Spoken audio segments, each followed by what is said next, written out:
What's up team, welcome to the video. Still not feeling so hot. I woke up every hour of the night, was in the bathroom. We don't have time for that. So what I am going to do, I just showered, put on some clean clothes, put on deodorant. I'm gonna go drink some caffeine, even though I'm not sure how my stomach will agree with that, and go in on that, then slam some BCAAs and get a lift because I haven't properly lifted in I don't know how long, but I'm just gonna pull myself out of this sickness thing. Let's go.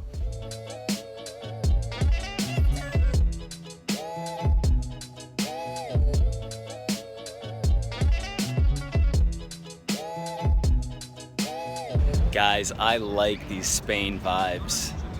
I don't have much else to say right now, but I'm just wandering around and I like these Barcelona vibes a lot. Super nice out. Just the views. I'm into it. We're in the bathroom. I'm a big fan of bathrooms in like nice-ish hotels because they're so clean and well lit, and I just really like them. I want to talk about reverse dieting because I had a question from a coaching client, Sarah, that I'm late on answering. I told her I was going to answer in the vlog because it's a common question and one that I have a lengthy answer to and one that I think a lot of people will benefit from. Basically, like, why did I reverse diet after my most recent fat loss phase in kind of mid-April, mid to late April, up until late May, early June? And the answer is no. And kind of why didn't I / why do I have some clients reverse diet? So first and foremost, reverse dieting is a strategy that I like to use for certain people after losing body fat to get them back to maintenance calories, which involves increasing calories generally week over week, somewhere between as little as like 30 calories per week up to 100, 150, 200 calories per week. The reason I like doing this, because it's not necessary. Like, you can just bring calories straight back up to maintenance if you want. There might be a little bit of merit in reverse dieting if you would be okay with losing more body fat, because as we slowly increase calories over that period of time, you would still likely be in a deficit for at least some of that period of time. So you could benefit from a little bit more fat loss, but reverse diets aren't necessary. Like, going straight back to maintenance isn't going to be detrimental. You're not going to add body fat doing it. The reasons that I really like reverse dieting: one, for a lot of people at the end of their fat loss phase, let's change up the angle.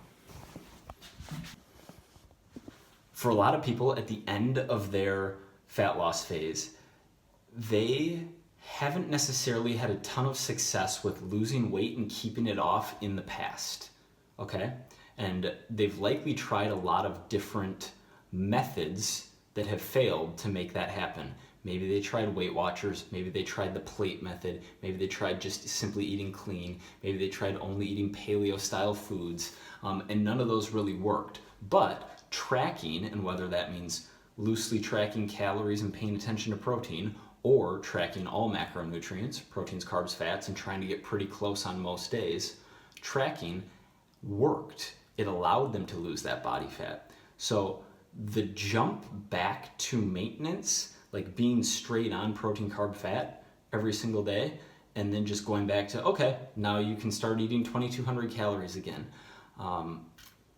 For a lot of people, I've seen that as a shift in method in the past.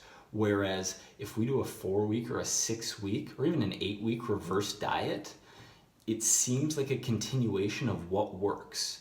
So they did all the things that didn't work, then they tried this thing that worked, but then from, okay, I don't want to lose more fat, to getting back to maintenance, let's keep the same strategy in play. So we're going to continue to track, calories go up week over week. So from a psychological standpoint, I like it because for a lot of people, it feels more like the same method that got them there. Number two, I'm sitting on the toilet. Con pantalones. For individuals who are more psychologically affected by scale weight, going straight back to maintenance calories is going to result in an increase in scale weight in almost all of those people. The increase in total carbohydrate intake, the increase in total calories just food in your GI tract, but mainly the increase in carbs, water binds to carbs, scale weight comes up, can mess with people's mind. So reverse dieting, what it really does is it makes that scale weight increase slower, or the scale weight increase from the additional carbs and water is actually offset by body fat loss during the reverse diet, so they end up not gaining scale weight during the reverse diet. But for those types of people, even if I sit them down and have a very rational, okay, the scale is going to come up, but that isn't because you're gaining body fat, it's because this is happening. We'll track waist measurements to ensure that you're not gaining body fat. If waist measurements are staying the same and scale weight's coming up a little bit, that means it's just temporary increase of that carbs and water. But for a lot of people, they just don't want to see the scale come up. And that's fine. We can combat that with a reverse diet. So for people who are more mentally impacted, more psychologically impacted by changes, variants, specifically increases in scale weight, I like a reverse diet. I myself, I'm neither of those people. Like, I don't weigh myself that frequently unless I'm diligently cutting or diligently trying to add mass. Then I'll pay close attention to what's going on with the scale on a day-to-day, week-to-week basis. But I'm not that personality type, and I'm also not the kind of just really gave calories and macros a crack for the first time and realized it's the thing that works. That's not the camp I'm in myself either. So after my fat loss phase, I just brought calories straight back to maintenance. I was okay with potentially misestimating maintenance, either going a little too high or not quite high enough, and dealing with those consequences, gaining a little bit of body fat or not quite being at maintenance. But yeah, those are the two situations I really like reverse dieting. I hope that answers your question. If you have any follow-up questions, any of you guys about reverse dieting, I wrote a comprehensive article that I'll throw in the comments, and I will actually put the link in there. I promise you can check that out. But the biggest thing is that it feels like a continuation of the same discipline. That's another thing. Like, if you have 4, 6, 8 weeks of macros to be sticking to, it feels like you're still on a plan versus here's your maintenance numbers, go hit them. Feels more like, oh, all right, I'm at maintenance now, so I can not track for 3 of the days and I can go eat this and that and pizza and 4,000 calories once a week. And it just feels so like such a different mindset. And I didn't even mention any of this because I don't have the science to back it up, and so I don't want to rely on it as a point. But anecdotally, I do think there is some merit in the argument that a reverse diet and slowly increasing carbs can, at least marginally, increase your total calorie maintenance via some adaptive component of metabolism. And whether that means that week over week with carbs and calories increasing, your body slowly adjusts and your NEAT, your non-exercise activity thermogenesis, increases as a response to the slow increase in carbs, and you do begin to find ways to move around more and more. I don't know, but I don't like to rely on the argument that there is merit in a reverse diet over going straight to maintenance, all else equal. But my gut tells me, gun to my head, if I had to pick one, I would pick the reverse diet. Questions, leave them below. Vlog's not over just yet. We could do a hotel room tour. All right, I'm gonna go back upstairs and just chill. It's super nice out. Like, the vibes in Spain. A health update. My stomach's still pretty knotted up, but I'm able to eat, and feels good to eat. So that's a win. Yeah, we'll see how I sleep tonight. So here's the door. This is the key card for the lights, which is a cool way to save energy.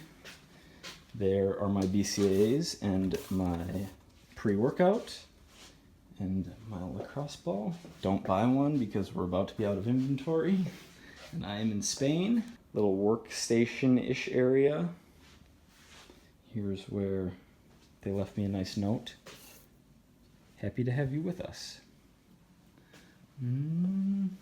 Bed, book I'm reading, clothes, stuff, bathroom. Big old bathroom. Wasn't really much of a tour.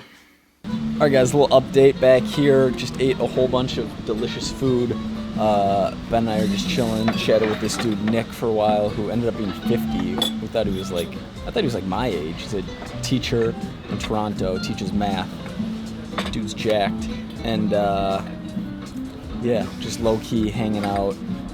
It's only 8-ish, so it's 9 o'clock. It's been low key day. Alright guys, thank you very much for watching. That is the vlog. Remember, if you want to buy some action, shoot me an email address here and below. It's by no means required, obviously, but it might be fun if that's your thing. That's it. See you tomorrow. Bye.